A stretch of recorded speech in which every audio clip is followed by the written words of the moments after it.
Kale mwebale nnyo kubanga mtugoberera nsubira muri bulungi mujebaleko gye mukwasaganya obulamu buli butya mwebale nnyo gye muwangaliza obulamu tutambula ne bannaffe ba Labour World Connect okuvali entinda kigowa bano bakola ku nsonga z'okutwala ebweru eggwanga ogenda kufuna muri Middle East gendo begatteko musobole okubanga ensonga muzikwasaganya ne Labour World Video Challenge egenda maaso enamba z'essimu zezo eziri ku screen zikubeko obasirako message ku 0707 999 osobola okubanga ate obakwasaganya.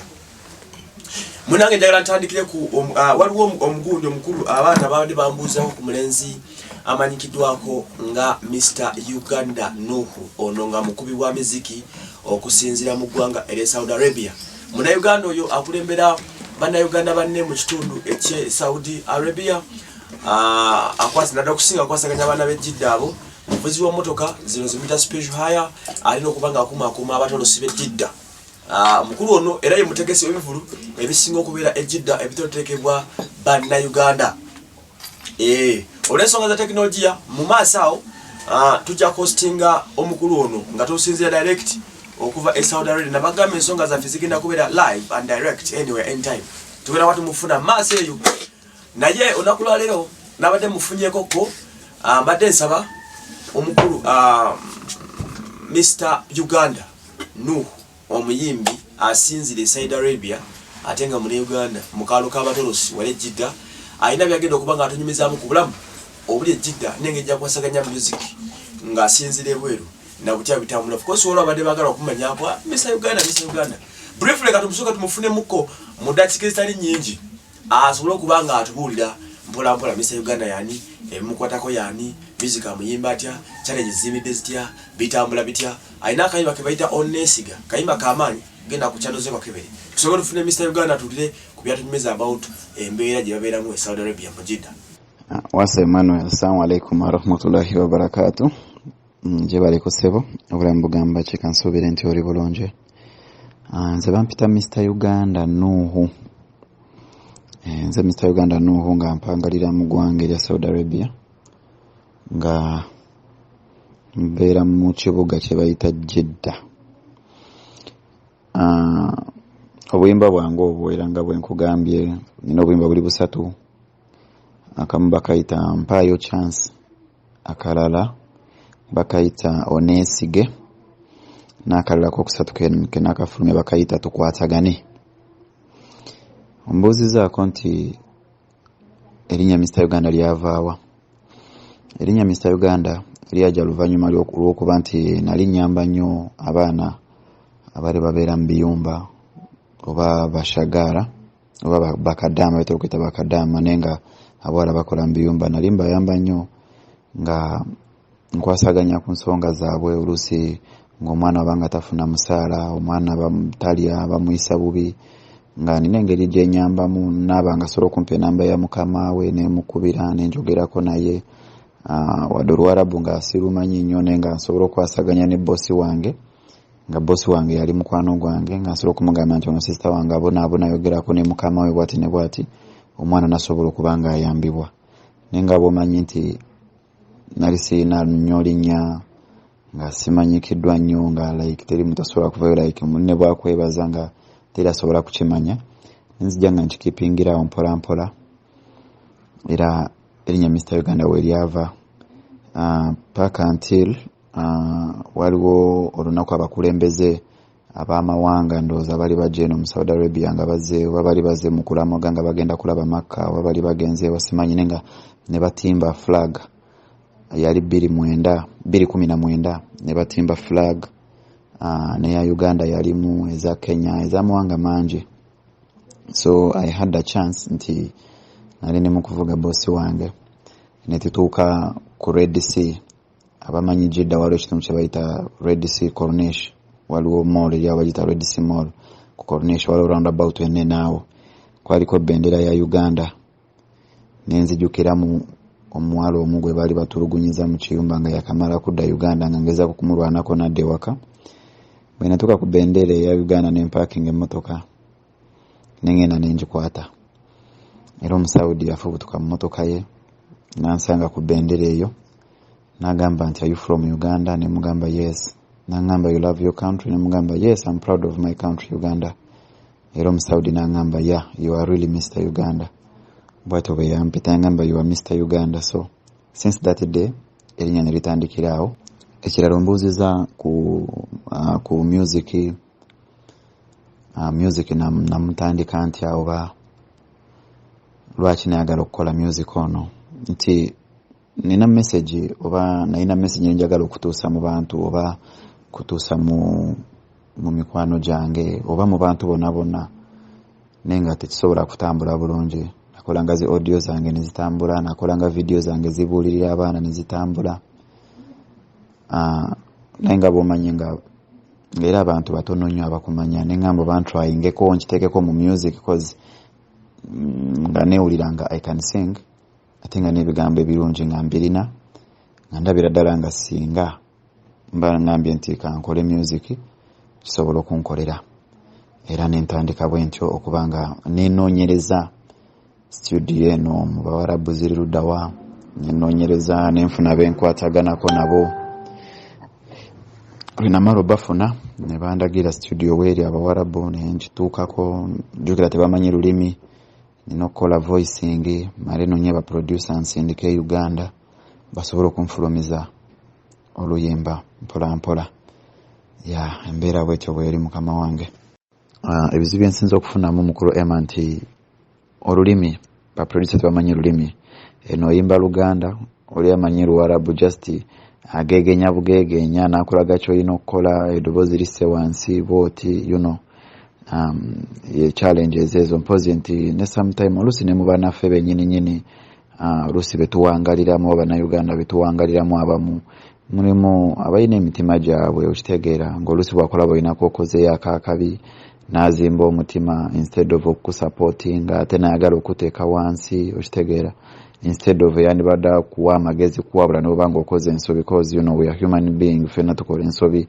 Omuntu yandibadde kuwabula n'agamba manyi mwana Mr. Uganda okoze ensobi eno bwoti naye gitereeze mu bwoti making sure ate akukuba akuza wansi erinnya lyonoone. So those are some of challenges zenfeesinze mu Kongo omuntu naye nga bomanyi nti bw'obeera mu society ebyo byonna obeera olina obisuubira era nga bomanyi nti obeera n'abakwagala era obeera n'abatakwagala, obeera n'abakuwagira era obeera n'abatakuwagira. N'ekisinga obukulu nti tulina okusinza omutonzi nabanga asobola okutukolera ekisinga. Kyekyo muganda wange. Naye nga YouTube channel yange amanya Mr. Uganda Nuhu, ninayo ne TikTok Mr. Uganda Nuhu, Facebook ninayo Mr. Uganda Nuhu page yange, nina ne account ya Nuhu Abdul gye nasookerako ddala. Nina ne UG promoters, I'm just trying, nenga mbeera bwekyo bweri muganda wange. Mukulu Emma, weebale nnyo omukisa guno.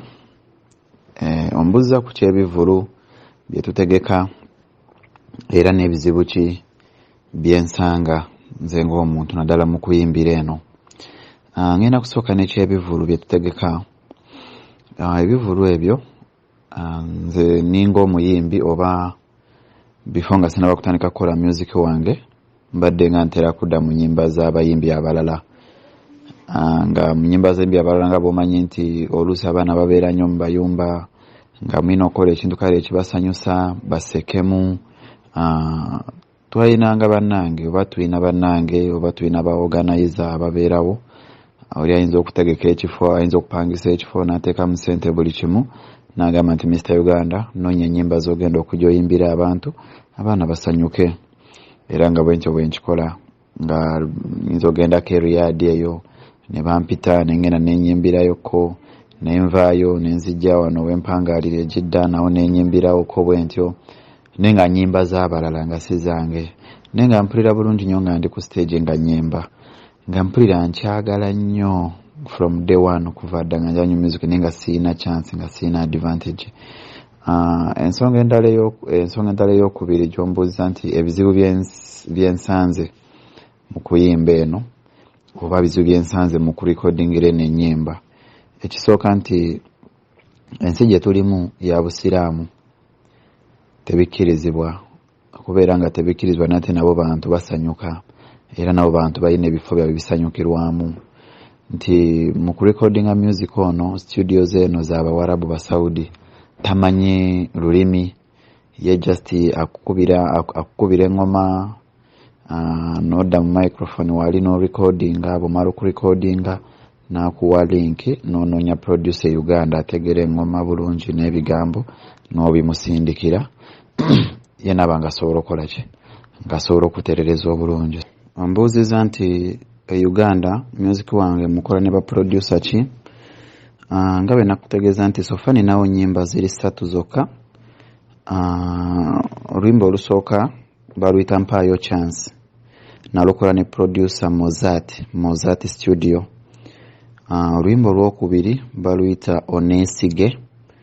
Oluyimba Oneesige nalukola ne Bawa Records, Sabula Records. Then oluyimba olwokusatu nendukola ne Mozart Studio era. Nina lwengenda okuzaako inshallah olwokuna nja kulukola ne Bawa. So beba producer benkozesa sofa bali ba producer babiri. Mbuza nekira nti music wange musuubira kutuuka wa? Music wange nsuubira kutuuka eggwanga lyonna cause ngenda kubawa music nga wa message. Nja kubawa music nga wa message so n'okuba lunaku lumu nabanga kutamya njagala kola music mulungi nga wa message kwegamba nga ayina okutuuka buli wamu kutandikira ku mwana wa wansi paka ku muntu asembayo. N'ekirala nja kukubiriza bambi abantu nsaba mumpagireko YouTube channel yange nze Mr. Uganda Nuhu.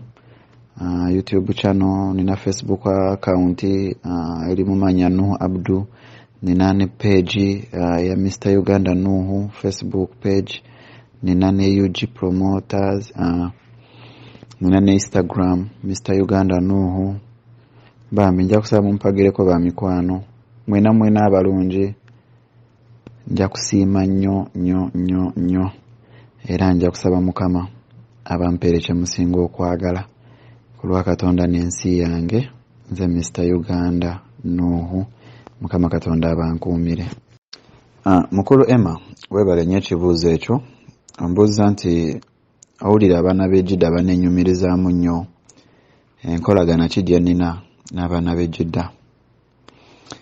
Nga bw'omanyi nti bw'obeera mu society oba bw'obeera mu bantu like ng'oli muntu w'abantu nga buli omu omuyisa kyenkanyi oba nga buli omu oyogera naye mu ngeri ennungi naddala ku ngeri emuzimba naddala ngeri gy'asobola okwekuumamu biki by'asobola okwewala naddala ku kyeyo eno abantu bakwetanira. Mu kaseera ako nga bw'omanyi nti natuuka ekiseera abantu ne bammanya ne bantegeera Bannayuganda bwentyo ne bannonda okubeera kyeyamani waabwe nga nze kyeyamani wa Jidda. Era mu kunnonda twesimbawo n'abantu abalala besitagenda kumenya manya kuba munaye si buli omuntu aba ayagala kuyita ku mpewo. N'empangula era n'enfuuka kyeyamani we Jidda. Naye natuuse ekiseera ne ndaba nga erinnya Mr. Uganda ate nga lyo ddene nnyo kusinga ku kyeyamaani. Kati nga ndaba erinnya kyeyamaani ligenda kuziikiza Mr. Uganda. Nendaba nga oba kyeyamaani n'okubweyambula nfuna ate gwe mbukwasa omulala nsobole okutambuza kino ekyokubeera Mr. Uganda. Naye nga bo abaana b'Ejidda abantu balungi nnyo wadde mulimu abakyamu naye nga ate era si bonna. Nga omanyi nti era mu society mubulamu empulunguso temubulamu abantu abalina emitima egyabwe oluusi abatayagaliza bw'alaba olinaku okozeyo akaakabi n'akweyisizaako nga bw'ayagala so naye nga wasigadde tewandibadde buzibu bwonna yeye embeera eyo muganda wange. Okay, oyo mumuulidde ebibuuzo byadde bingi nnyo wakati wange ne Mr. Uganda. I'm very sure audios muzudde nga zizanya n'obulamu bwe butambulamu n'ebintu bwabi kwasaganyamu. I'll get him in a full interview nga tusinzira eri Jidda nga tunyumiza emozi wetambula n'obulamu bwe butambulamu nga naffe tusinzira Kampala, Uganda. Nze Waso Emmanuel.